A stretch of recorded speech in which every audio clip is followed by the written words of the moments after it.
This is Vidisha and I wish I never had to make this video. 500 years, that's how long India fought for Ram Mandir at Ram Janmabhoomi. People died. Lord Ram himself had to stand in court to prove his birth.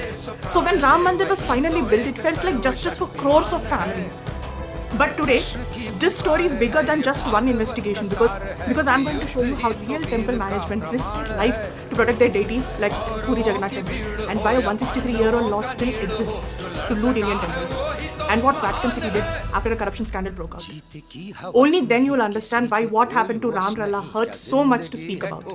Before I get into the news, I need you to understand temple was never just a place of worship in India. It was a school, it was a hospital, it was a treasury. That's why British made specific laws to destroy temples. Because once you destroy a temple, you destroy the way of life, you destroy the identity, and it will become very easy to loot. Do you even know the role temple priests and temple management played during the freedom struggle? I'll tell you. During the Paika rebellion, the rebels were posted inside the Puri Jagannath Temple. And for this crime, the British dragged the priests out, they hung their bodies, and let them rot in the sun for 7 days. To those extent, temple priests and temple management went to protect our identities.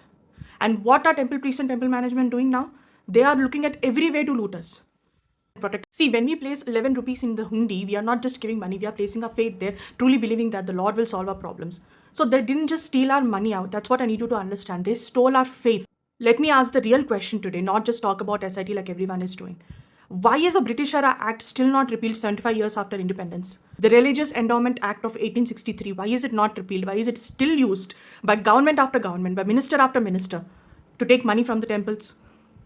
They want Lord Ram to ask for votes or to ignite communal rights, but no government wants to make any changes like repealing acts, making administrative changes to protect the dignity of Lord Ram. See, this is not the only financial scandal in the world, let me be clear. In the Vatican City, a senior cardinal was accused of siphoning 20 million pounds of the Vatican City funds.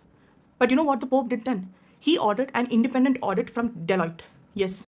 So I'm giving 3 solutions which people need to ask for, not for politics, but for the continuance of Indian cultural identity.